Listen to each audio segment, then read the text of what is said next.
Bernadette Ainsworth had become a master of blending in. At Northwood Academy, she navigated the corridors like a ghost, her slender form and soft-spoken nature rendering her practically unseen by most of the student body. Her chestnut hair fell straight past her shoulders, framing her freckled face, and her faded jacket seemed to engulf her small frame entirely. Behind round spectacles, her hazel eyes held a sharpness that most folks never cared to notice. She liked it that way, or at least that's what she always told herself. Unknown to almost everyone at Northwood, Bernadette had dedicated the past 7 years to practicing self-defense at her aunt's dojo on the edge of town. Each afternoon after classes ended, while the other students were at band practice or hanging out at the diner, Bernadette was sharpening her blocks, studying pressure points, and developing a resilience that her loose clothing entirely concealed. Her aunt, Wilhelmina Cho, a former police officer turned instructor, had taken her under her wing, following her dad's long illness and her mom's struggle to help her daughter build self-esteem. Wilhelmina had been very careful to show Bernadette not just the physical skills of fighting, but also the mental strength that came along with it. True strength comes from realizing you don't need to display it, she would repeat during their lessons. She had known too many gifted fighters ruin their lives because they couldn't manage their anger outside the training hall, and she was determined Bernadette would never travel down that road. The training had been demanding and deliberate. Bernadette had studied Aikido, Judo, and basic boxing, cultivating a style that valued efficiency above everything else. By the time she enrolled at Northwood, she could have easily defended herself against most grown men, much less the thugs who harassed her daily. The harassment had begun almost the instant Bernadette started at Northwood at the beginning of the year. Transferring from a small rural school to this huge city institution had been unsettling enough, but it was her quiet personality and frail appearance that made her a convenient target for kids searching for someone to push around. Reginald "Reggie" Blackwood was the chief instigator, a bulky football player with gelled hair and a sneering attitude. He controlled the school's social scene with the kind of easygoing cruelty that came effortlessly to those who had never experienced serious consequences. His two constant shadows were Clarence "Clancy" Finkel, a scrawny track runner with hollow eyes and a nasty temper, and Tiffany Sue Albright, a beauty queen whose attractive face hid a rotten personality. Altogether, they had turned Bernadette's life at Northwood into a constant nightmare. The torment had started small, but was obviously planned. The initial incident occurred during her 3rd week at Northwood, when Reggie had accidentally bumped into her near the library, sending her books and carefully written notes tumbling across the floor. As she hurried to pick up her things, he had loomed over her with that trademark sneer, making loud remarks about how some people just can't watch where they're going. The mental games grew from there. Whispered comments about her hand-me-down clothes, her old shoes, her soft voice when teachers called on her during class. Reggie had nicknamed her Cricket after she had timidly answered a question in geography, her voice almost silent from the back of the classroom where she always sat. The nickname spread like wildfire, spreading through the school's gossip mill with remarkable speed. Soon, even kids who didn't actively participate in the torment were calling her by that name, effectively erasing her real identity and reducing her to a timid creature to be pitied or ignored. The nickname became a weapon itself. Teachers who should have known better began using it casually, thinking it was simply a harmless joke. "Cricket, could you please read the next paragraph?" Mrs. Davison would ask in history class, not realizing she was taking part in the systematic dehumanization of one of her students. Each time Bernadette heard it, she felt a piece of herself disappearing, replaced by this lesser version that Reggie had created for his own amusement. Mrs. Davison, Bernadette's history teacher, had noticed the problem, but seemed afraid to get involved directly. Like most teachers at Northwood, she had learned to choose her battles carefully, and confronting popular students rarely ended well for teachers. Coach Johnson, The gym teacher actually seemed to encourage the behavior, chuckling when Reggie made cruel jokes during gym class. The lunchroom was where the worst incidents occurred. Northwood's huge cafeteria was a social war zone where hierarchies were enforced through public shame. Bernadette had learned to eat quickly and silently, usually choosing a corner table close to the exit where she could escape if necessary. But Reggie and his gang had made even this simple task dangerous. Last Thursday had been particularly awful. Clancy had accidentally tripped her as she carried her lunch tray, the timing too precise, executed right as she passed the cool kids' table. Her tuna sandwich and apple juice went flying across the floor, splattering against the cheerleaders' skirts, who screamed in exaggerated disgust. The whole lunchroom burst into laughter as Bernadette scrambled to clean up the mess, her face burning with embarrassment that felt like a physical wound. Reggie had stood over her during cleanup, grinning widely as he offered fake sympathy loud enough for half the lunchroom to hear. "Watch it there, Cricket. Maybe you should learn to pay attention, or maybe they don't teach you how to walk correctly where you come from." The comment was followed by snickers from his friends and awkward silence from everyone else. But it wasn't only the big incidents that bothered her. It was the constant low-level harassment that made every day feel like walking through a minefield. Reggie would wait for her at her locker, forcing her to be late to class, as he and his buddies formed human walls she had to squeeze around. The physical intimidation had slowly escalated. Shoulder bumps became harder, books were knocked from her hands more often. In the crowded hallways between classes, Reggie and his friends would form barriers that forced Bernadette to shove past them, always with jeering comments about her size and strength. The worst part was how other students reacted. Most simply looked away, grateful that they weren't the ones being targeted. Some laughed nervously, wanting to stay in Reggie's good graces. A few seemed genuinely uneasy with what they witnessed, but no one spoke up. The message was clear. Bernadette was on her own. Despite her training, despite realizing she could probably handle all three of her tormentors at the same time, Bernadette continued to put up with the abuse in silence. Her aunt's lessons about restraint and self-control echoed in her mind constantly. Starting a fight at school would mean suspension, possibly expulsion, and the consequences would impact every aspect of her life. It would disappoint her mother, who had already sacrificed so much financially to send her to Northwood after her father's passing. More importantly, it would prove that she was just another violent student who couldn't handle conflict appropriately. She had seen how quickly school officials made assumptions about students who got into fights, regardless of the circumstances. One incident could follow her for years, affecting college applications and job prospects. But the real reason Bernadette held back was more complex. She had seen what violence could do to a person's spirit, had watched her aunt struggle with the aggression that had made her successful as a police officer, but damaging in relationships. She was terrified of what she might become if she unleashed that part of herself in anger. The control she maintained wasn't just about avoiding trouble. It was about protecting her identity as someone fundamentally different from her tormentors. The irony wasn't lost on her that her greatest strength had become a source of weakness in this environment.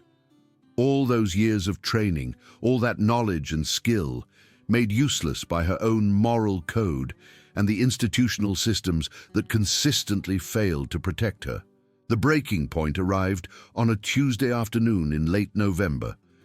Bernadette had been particularly careful that day, taking different routes through the school and timing her movements to avoid Reggie's gang. She thought she had made it through safely when she heard familiar laughter coming from the main hallway near the administrative offices. Director Abernathy was walking toward her office, her arms overflowing with folders and her normally impeccable appearance slightly rumpled from a busy day. Gwendolyn Abernathy was respected throughout Northwood for her fairness and commitment to her students.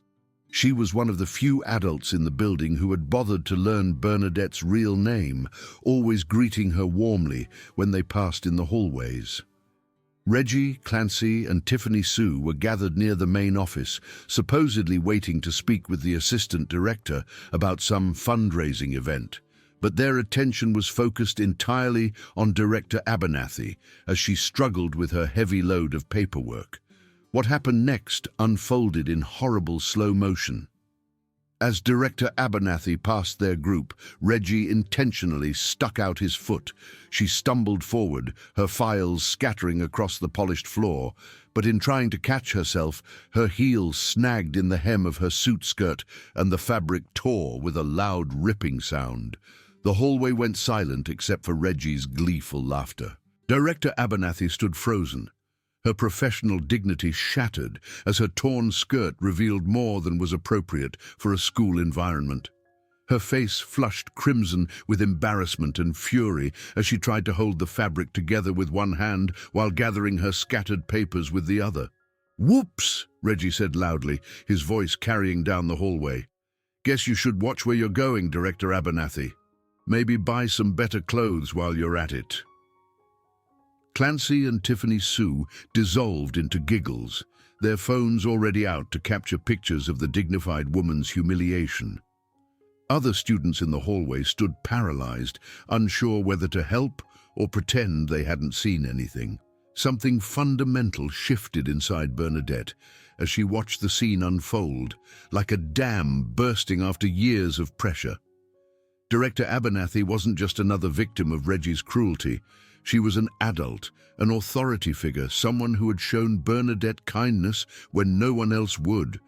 More than that, she represented everything good about Northwood Academy, the thin line between order and chaos that Reggie had just crossed, with calculated malice.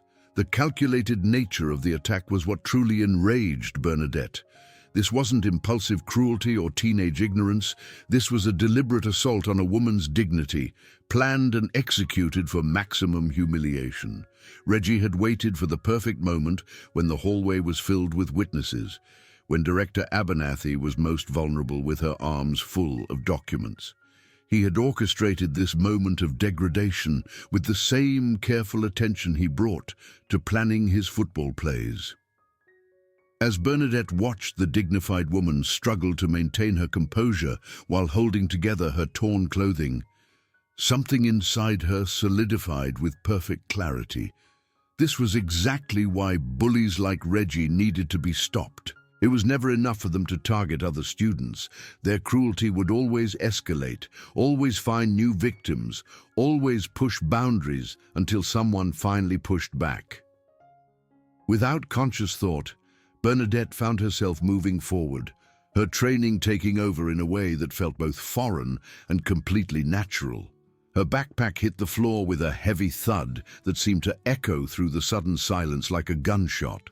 Students instinctively stepped back as something in her demeanor changed completely, as if a different person had suddenly inhabited her body. Gone was the hunched posture and nervous energy that had defined her at Northwood. In its place was the smooth, controlled movement of someone who knew exactly how dangerous they were and had finally decided to stop hiding it.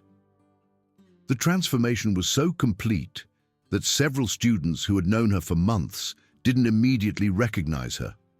Her spine straightened, her shoulders squared, and her movements took on the predatory grace that Wilhelmina had drilled into her over years of training. This was the real Bernadette, the one who had been hiding behind faded jackets and self-imposed silence. "Reggie," she said, her voice carrying clearly through the hallway. There was something in her tone that made everyone freeze, including Reggie himself. It wasn't the voice of a scared victim anymore. Reggie turned toward her, his grin faltering slightly as he processed the change in her bearing. "Well, well. Look who finally decided to speak up. What's wrong, Cricket? Getting brave all of a sudden?" Bernadette moved closer, her steps measured and purposeful. "You're going to apologize to Director Abernathy. Right now." The hallway erupted in nervous laughter. Reggie's confidence returned as he realized his audience was still watching. Or what? What are you going to do about it, Cricket? I'm going to show you what happens when you pick the wrong person to mess with, Bernadette said quietly. Reggie stepped forward, clearly expecting her to back down as she always had before, his confidence bolstered by months of successful intimidation. In his mind, this was just another opportunity to assert dominance, another chance to remind everyone who really controlled the social dynamics at Northwood. You think you're tough now? You're still just a scared little... He never finished the sentence. Bernadette's right hand shot forward in a perfect palm strike that caught him square in the nose, delivered with textbook precision and just enough force to incapacitate without causing permanent damage. The strike was so fast that most observers didn't even see it happen. One moment Reggie was sneering confidently, the next he was clutching his face, staggering backward as blood streamed from his nostrils. Before he could even begin to recover, Bernadette grabbed his extended arm with both hands and twisted, using his own forward momentum against him in a classic Aikido technique. The leverage was perfect, and Reggie found himself spinning helplessly through the air before crashing into the nearest row of lockers with a resounding clang that echoed through the hallway like a thunderclap. The impact was loud enough to make several students jump, and Reggie slumped against the metal surface, groaning in pain. Clancy rushed forward to help his friend, but his track runner reflexes were no match for Bernadette's years of systematic training. She read his movement like an open book, recognizing the clumsy telegraphed tackle attempt before he had even fully committed to it. She sidestepped his charge with minimal effort, her feet moving in the precise pattern Wilhelmina had drilled into her thousands of times, and grabbed his jacket as he stumbled past her.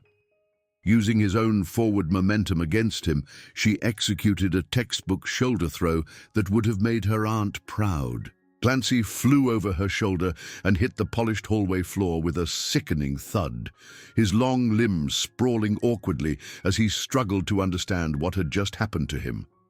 Tiffany Sue screamed and raised her phone to record what she thought would be Bernadette's humiliation. But her beauty queen reflexes were no match for someone who'd been training in combat sports for 7 years. Bernadette was already moving toward her with the fluid grace of a natural fighter. A quick, controlled strike to Tiffany Sue's pressure point in her neck sent the phone clattering across the floor, the device skidding under a nearby bench, followed immediately by a perfectly executed leg sweep that put the beauty queen on the ground beside her friends. The entire confrontation had lasted less than 30 seconds, but to the witnesses, it felt like watching a masterclass in controlled violence. Bernadette had dismantled 3 opponents with such efficiency and precision that it was almost artistic in its execution. The entire confrontation had lasted less than 30 seconds. Reggie was slowly pulling himself up from the floor, his face a mask of shock and disbelief. Clancy was curled in a ball, holding his arm and moaning. Tiffany Sue sat where she had fallen, staring up at Bernadette with wide, frightened eyes. The hallway was completely silent except for the heavy breathing of the 3 bullies. Every student stood frozen, unable to process what they had just witnessed. The quiet, invisible girl they had all dismissed had just dismantled the school's most feared bullies with clinical efficiency. Bernadette stood over Reggie, her breathing steady and controlled. For a moment she saw fear in his eyes for the first time ever. She could see he was vulnerable, beaten, humiliated in front of the entire school. One more strike could put him down completely, could give him a taste of the helplessness he had forced her to feel every day. Instead, she stepped back and extended her hand toward Director Abernathy, who was still clutching her torn skirt and staring in amazement. "Are you all right, Director Abernathy?" The director took the offered hand gratefully, allowing Bernadette to help her to her feet. Yes, thank you, Bernadette, that was..." She paused, searching for words. "That was very brave of you." Reggie finally managed to stand up straight, his face flushed with anger and humiliation. "You're going to pay for this, Cricket. You think this is over?" Bernadette turned to face him calmly. "My name is Bernadette. And yes, this is over. All of it." The conviction in her voice seemed to drain the fight out of him completely. Reggie looked around at the crowd of students staring at him, no longer with fear or respect, but with the kind of fascination people reserved for watching someone's downfall. He had been exposed as a coward who only picked on those he thought couldn't fight back. "Come on," he muttered to Clancy and Tiffany Sue, both of whom were slowly getting to their feet. "Let's get out of here."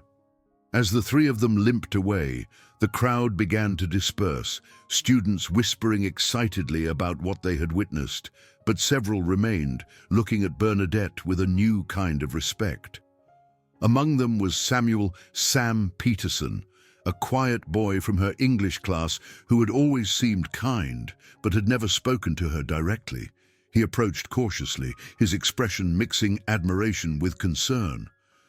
"That was amazing," he said softly. "I've wanted to do something about Reggie for months, but I never—" He trailed off, shaking his head. "Where did you learn to fight like that?" Bernadette smiled for the first time in weeks, feeling a weight lift from her shoulders that she hadn't realized she was carrying. "My aunt runs a dojo. She's been training me since I was 9. Why didn't you ever fight back before?" The question hung in the air as Bernadette considered her answer. "Because I wanted to be better than them. I didn't want to become the kind of person who solves problems with violence." She glanced toward where Reggie's group had disappeared. "But sometimes people need to understand that their actions have consequences." Director Abernathy had managed to tie her cardigan around her waist to hide the tear in her skirt. She approached Bernadette with a complex expression, clearly torn between gratitude and her responsibility to address the violence that had just occurred. "Bernadette, I need you to come with me to my office," she said gently. "We need to discuss what just happened." Bernadette nodded, understanding that there would be consequences even for justified self-defense. But as they walked toward the administrative wing, she noticed something that made her smile. Students were stepping aside respectfully, many nodding or offering quiet words of support. The whispers that followed her weren't cruel anymore. They were impressed, even awed. In the weeks that followed, the dynamic at Northwood Academy shifted dramatically. Reggie and his friends seemed to shrink into themselves, no longer strutting through the hallways with their previous arrogance. They avoided Bernadette completely, and their bullying of other students decreased noticeably as word spread about what happened when they picked the wrong target. The incident had been recorded by several students, and the footage had spread through social media with viral speed. But rather than glorifying violence, the video sparked conversations about bullying, standing up for others, and the failure of adults to protect vulnerable students. Bernadette found herself reluctantly famous, but she used the attention to advocate for better anti-bullying policies. More importantly, other students began standing up for themselves and each other. The culture of silent complicity that had allowed bullying to flourish was replaced by something healthier. Students who had been targets found their voices, and bystanders became more willing to intervene when they saw others being mistreated. Bernadette found herself with friends for the first time at Northwood. Sam had become a close companion, and their friendship had blossomed into something deeper as they spent time together, studying and talking about their shared experiences of feeling invisible at school. She learned that he had been writing short stories in secret, just as she had been hiding her martial arts training. The disciplinary hearing had resulted in a 2-day suspension for fighting, but Director Abernathy had made it clear that she understood the circumstances. "I don't condone violence," she had told Bernadette privately, "but I also can't condone the systematic harassment you endured. Sometimes the system fails, and people have to protect themselves." Reggie had also been suspended. not just for the incident with Director Abernathy, but for the pattern of bullying behavior that finally came to light when other students felt safe enough to report it. The investigation revealed months of harassment directed at multiple targets, and his athletic scholarship was suspended pending a review. As Bernadette sat in her aunt's dojo several weeks later, working through her training routine with renewed focus, she reflected on how much had changed. She had learned that sometimes being strong meant knowing when to hold back, but it also meant knowing when to stand up. The real strength hadn't been in the techniques she used to defend herself. It had been in maintaining her principles even while refusing to be victimized. "You did well, Bernadette," her aunt said, watching her practice her forms. "You used precisely the right amount of force to stop the threat without going too far. That's what true self-defense is all about. Control, not senseless violence." Bernadette smiled, feeling the truth of her words settle into her bones. She had found her voice and her strength, not by becoming like her tormentors, but by refusing to let them define who she was. At Northwood Academy, she was no longer invisible, but more importantly, she was finally, truly herself. 24,344 characters.